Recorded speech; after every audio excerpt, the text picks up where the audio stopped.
ಬೆಂಗಳೂರಿನ ನಾಗರಬಾವಿಯ ಹೋಟೆಲ್ ಒಂದರಲ್ಲಿ ಶುಕ್ರವಾರ ತಡರಾತ್ರಿ ಸಂಭವಿಸಿದ ಅಗ್ನಿ ಅವಘಡದಲ್ಲಿ ಓರ್ವ ವ್ಯಕ್ತಿ ಮೃತಪಟ್ಟಿದ್ದು 4 ತೀವ್ರವಾಗಿ ಗಾಯಗೊಂಡಿದ್ದಾರೆ. ಹೋಟೆಲ್ನಲ್ಲಿ ಕಾಣಿಸಿಕೊಂಡ ಬೆಂಕಿಯಿಂದಾಗಿ ದಟ್ಟವಾದ ಹೊಗೆ ಆವರಿಸಿದ್ದರಿಂದ ಉಸಿರುಗಟ್ಟಿ ಈ ಸಾವು ಸಂಭವಿಸಿದೆ ಎಂದು ಪ್ರಾಥಮಿಕ ವರದಿಗಳು ತಿಳಿಸಿವೆ.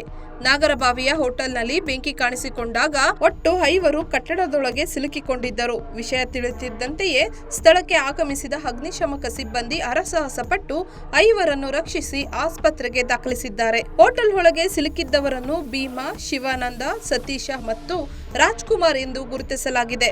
ದುರದೃಷ್ಟವಶಾತ್ ಅತಿಯಾದ ಹೊಗೆ ಸೇವನೆಯಿಂದ ಅಸ್ವಸ್ಥರಾಗಿದ್ದ 45 ವರ್ಷದ ರಾಜ್ಕುಮಾರ್ ಚಿಕಿತ್ಸೆ ಫಲಿಸದೆ ಆಸ್ಪತ್ರೆಯಲ್ಲಿ ಕೊನೆಯುಸಿರೆಳೆದಿದ್ದಾರೆ.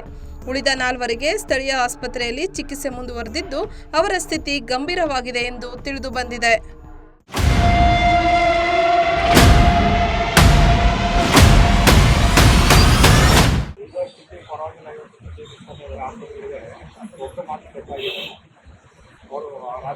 ಅವರು ಹೇಳಕ್ಕಾಗಿಲ್ಲ, ಅವರು ಇದರಲ್ಲಿ ಮನ್ಕೊಂಡಿರಲ್ಲ, ಬಾಕಿ ಜನ ಬಂದಿದ್ದಾರೆ, ಹೊರಗಡೆ ಬರೋಕ್ಕಾಗಿಲ್ಲ. ಅದರಿಂದ ಅವ್ರನ್ನ ಇಮಿಡಿಯೇಟ್ಲಿ ಕರ್ಕೊಂಡು ಟ್ರೀಟ್ಮೆಂಟ್ ಕೊಟ್ಟಿದ್ದೀವಿ.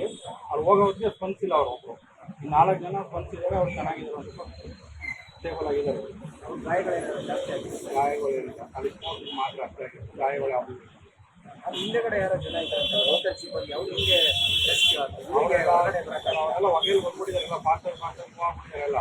ಕೆಲವರು ಇದ್ದಾರೆ, ಕೆಲವರು ಬೇರೆ ಇದ್ರೆ, ಕೆಲವರು ಮಾತ್ರ ಸ್ವಲ್ಪ ಜನ ಮಾತ್ರ ಇದ್ದಿತ್ತು, ಬೆಳಗ್ಗೆ ಕೆಲಸ ಮಾಡೋದು ಮಾತ್ರ ಇದ್ದಿತ್ತು. ಬಾಕಿಯವರೆಲ್ಲ ಬೇರೆ ರೂಮಲ್ಲಿ ಇದ್ದಿದ್ರು. ಎಲ್ಲ ಓಪನ್ ಇತ್ತಲ್ಲ, ಓಪನ್ ಇರೋದ್ರಿಂದ ಏನಾಗಿದೆ, ಎಲ್ಲ ಬಂದ್ಬಿಟ್ಟಿದ್ದಾರೆ. ಇನ್ನೊಂದು 3 ಜನ 4 ಜನ ಇವರು ಸೇರಿ ಹೋಗ್ಬಿಟ್ಟಿದ್ದಾರೆ. ಬರೋಕ್ಕಾಗಿಲ್ಲ ಅಷ್ಟೇ, ನಿದ್ದೆ ಹೋಗ್ಬಿಟ್ಟಿಲ್ಲ, ಹೇಳೋಕ್ಕಾಗಿಲ್ಲ ಅವರು. ಬೆಳಿಗ್ಗೆ ನಾವು ಅಂದರೆ ನಿದ್ದೆ ಬಂದ್ಬಿಟ್ಟಿದೆ, ನಿದ್ದೆ ಹೇಳೋಕ್ಕಾಗಿಲ್ಲ ಅವರು. ಹೋಟೆಲ್ ಓಪನ್ ಇತ್ತು, ಬೆಳಿಗ್ಗೆ 6 ಗಂಟೆಗೆ ಓಪನ್ ಆಗುತ್ತೆ. ಯಾರು ಕ್ಲೀನಿಂಗ್ ಮಾಡೋರೇನೋ ಬೋರ್ಡ್ಗೆಲ್ಲ ಕಲ್ಲು ಹೊಡೆದಿದ್ದಾರೆ ಅನ್ನೋಂಥದ್ದು ಆರೋಪ. ಇಲ್ಲ, ಕ್ಲೀನಿಂಗ್ ಮಾಡೋರು ಕಲ್ಲು ಹೊಡೆದಿಲ್ಲ. ಅದು ಹೊಗೆಗೆಲ್ಲ ಸ್ಮೋಕಿಗೆಲ್ಲ ಹೊರಗಡೆ ಬರಲಿ ಅಂದ್ಬಿಟ್ಟು ಕಲ್ಲು ಹೊಡೆದಿದ್ದಾರೆ. ಕ್ಲೀನಿಂಗ್ ಮಾಡೋದು ಕಲ್ಲು ಹೊಡೆದಿರಲ್ಲ. ಕೆಳಗಡೆ ಎಲ್ಲ ಫೈರ್ ಬರ್ತಾ ಇದ್ದಾರೆಲ್ಲ, ಫೈರೆಲ್ಲ ಹಾಗೆ ಹೊರಗೆ ಕಟ್ಕೊಂಡಿದ್ದಾರಲ್ಲ, ಅದಕ್ಕೋಸ್ಕರ ಫೈರಿಂದ ಎಲ್ಲ ಬಂದಿತ್ತಲ್ಲ, ಅದನ್ನಾಗಿಲ್ಲ ಅವರೇ ಇದ್ದಿದ್ದು ಫೈರಿಂದ.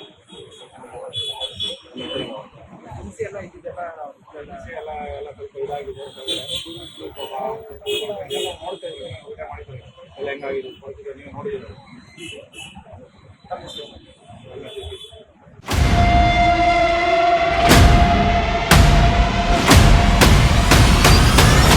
ಸಂಪೂರ್ಣ ನ್ಯೂಸ್, ಇದು ನೊಂದವರ ಧ್ವನಿ.